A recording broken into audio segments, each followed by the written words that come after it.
இன்றைக்கி நம்ம சேமியாவை பயன்படுத்தி ரொம்பவே சூப்பரான டேஸ்ட்டில் எப்படி ஒரு ஸ்வீட் செய்கிறதுன்னு பார்க்க போகிறோம். இந்த ஸ்வீட் சாப்பிட்றதுக்கு அவ்வளோ ஒரு அருமையான டேஸ்ட்டாக இருக்கும். பார்க்குறதுக்கு அப்படியே கடையில் வாங்குகிற ஸ்வீட் மாதிரி நல்லா ரிச்சாக ரொம்பவே சூப்பரான டேஸ்ட்டில் இருக்கும். ஹலோ ஃப்ரெண்ட்ஸ், வெல்கம் டு சமையல் டிலைட்.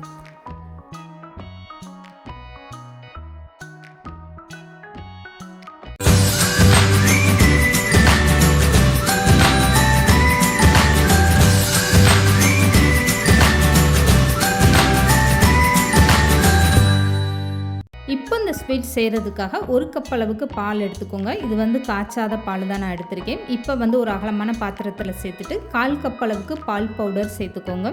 இதிலே 1/4 கப் அளவுக்கு கார்ன்ஃப்ளவர் சேர்த்துக்கோங்க. இது எல்லாமே சேர்த்துட்டு பாலோடு இந்த மாதிரி நல்லா கலந்து கொடுத்துருங்க. ஃபஸ்ட்டு எடுத்ததுமே அடுப்பை பற்ற வைக்காமல் இந்த மாதிரி எல்லாமே கலந்து கொடுத்து நல்லா கரைஞ்சி வந்ததுக்கப்புறம் ஸ்டவ் ஆன் பண்ணிக்கோங்க. இதுக்கப்புறமா இதை கைவிடாமல் இப்படி நல்லா கலந்து கொடுங்க. இது கூடவே 1/4 ஸ்பூன் அளவுக்கு ஏலக்காய் பவுடர் சேர்த்துக்கோங்க.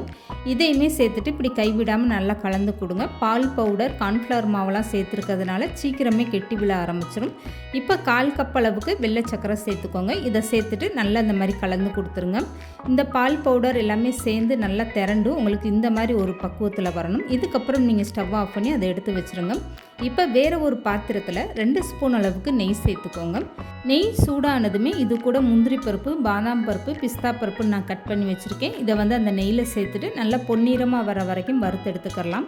எல்லாத்துலேயுமே ஒரு 5-6 எடுத்துக்கிட்டிங்கன்னா போதும். அதிகமான முந்திரி பருப்பெல்லாம் தேவையில்லை. இதை லாஸ்ட்டில் இந்த ஸ்வீட் மேலே தூவுறதுக்காக ஃபஸ்ட்டு இந்த மாதிரி நீங்கள் வறுத்து எடுத்து வச்சுக்கோங்க. இப்போ முந்திரி பருப்பு, பாதாம்லாம் சேர்ந்து நல்லா வறுப்பட்டு வந்துருச்சு. இதை அப்படியே வேறு ஒரு பாத்திரத்தில் மாற்றி எடுத்து வச்சுக்கோங்க. இதிலே மீத நெய் இருக்கும். இந்த நெய்யில் சேமியாவை சேர்த்துட்டு வறுத்துக்கலாம். இப்போ ஃபஸ்ட்டு இந்த முந்திரி பருப்பு, பாதாம்லாம் வறுத்து எடுத்தாச்சு பாருங்கள். இது கூடவே 1/2 கப் அளவுக்கு நான் பொடியான சேமியா சேர்த்துருக்கேன். உங்ககிட்ட பெரிய சேமியா இருந்தால் அதுக்கேற்ற மாதிரி நீங்கள் தண்ணியோட அளவு கூடுதலாக சேர்த்துக்கோங்க. இப்போ 1/2 கப்பு சேமியாவுக்கு நான் 1/2 கப் அளவுக்கு தான் தண்ணி சேர்க்க போகிறேன். இந்த சேமியா இந்த மாதிரி நல்லா வறுப்பட்டு வரணும். நெய்யிலே இந்த மாதிரி நல்லா வறுத்து விட்டுருங்க. இதுக்கப்புறமா எந்த கப்பில் நீங்கள் சேமியா அளந்து எடுத்தீங்களோ அதே கப்பில் 1/2 கப் அளவுக்கு தண்ணி சேர்த்துக்கோங்க. இதே பெரிய சேமியானா நீங்கள் 2 கப் அளவுக்கு தண்ணி சேர்த்துக்கோங்க. பெரிய சேமியா வேகிறதுக்கு கொஞ்சம் டைம் எடுக்கும். இப்போ 1/2 கப் அளவுக்கு தண்ணி சேர்த்துட்டு இந்த சேமியாவை இந்த மாதிரி நல்லா கலந்து கொடுத்துருங்க. இதுக்கப்புறமா இதிலே 1/4 ஸ்பூன் அளவுக்கு ஏலக்காய் பவுடர் சேர்த்துக்கோங்க. இப்போ ஏலக்காய் பவுடர் சேர்த்துட்டு இந்த சேமியாவை நல்லா கலந்து கொடுத்துருங்க. சேமியா தண்ணியெல்லாம் இழுத்துட்டு நல்லா வெந்து வரணும். அது வரைக்குமே இந்த மாதிரி நல்லா கலந்து கொடுத்துருங்க.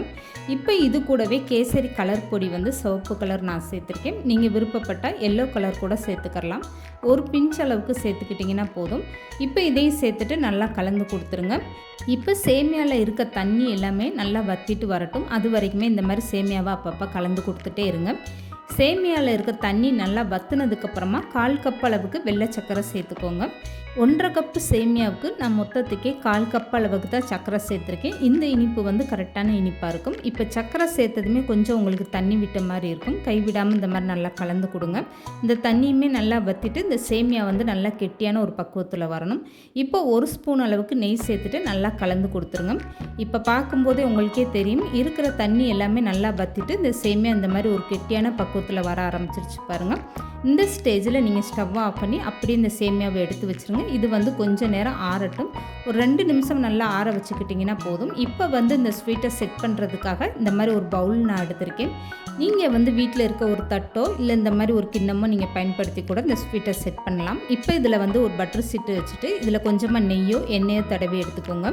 இதுக்கப்புறமா தயார் பண்ணி வச்சுருக்க சேமியா எடுத்து பாதி இந்த மாதிரி சேர்த்துட்டு ஒரு கிண்ணத்தில் லேசாக நெய் தடவிட்டு அந்த கிண்ணத்தை வச்சு இந்த மாதிரி நல்லா சமப்படுத்தி விட்டுருங்க. இப்போ இதுக்கு மேலே தயார் பண்ணி வச்சுருந்த இந்த கோவாவை அப்படியே சேர்த்துக்கோங்க.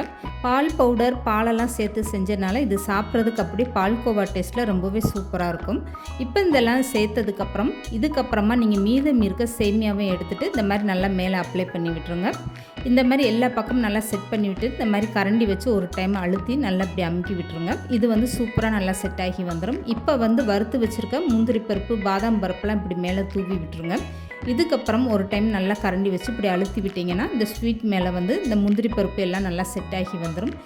இப்போ இந்த மாதிரி சேமியா ஸ்வீட்டை நீங்கள் செட் பண்ணதுக்கப்புறமா அப்படியே இந்த பவுல் எடுத்து ஃப்ரிட்ஜில் ஒரு 20 நிமிஷம் நீங்கள் வச்சு எடுத்துக்கோங்க. அப்போ இந்த ஸ்வீட் வந்து நல்லா கெட்டியாக செட் ஆகி வந்துடும். இதுக்கப்புறமா நீங்கள் பவுல் வெளியில் எடுத்துகிட்டு இந்த ஸ்வீட் அந்த மாதிரி உங்கள் விருப்பப்படி நீங்கள் கட் பண்ணி எடுத்துக்கோங்க. அவ்வளோதாங்க. வெளியில் பார்க்குறதுக்கு அப்படியே சேமியாவோட உள்ளே வந்து பால்கோவா டேஸ்ட்டோட இந்த ஸ்வீட்டு சாப்பிட்றதுக்கு அவ்வளோ ஒரு அருமையான டேஸ்ட்டாக இருக்கும்.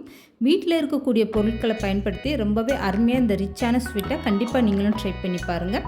இந்த வீடியோ பிடிச்சிருந்தால் லைக் பண்ணுங்கள், ஷேர் பண்ணுங்கள். மறக்காமல் சமையல் டிலேட் சேனலை சப்ஸ்கிரைப் பண்ணுங்கள்.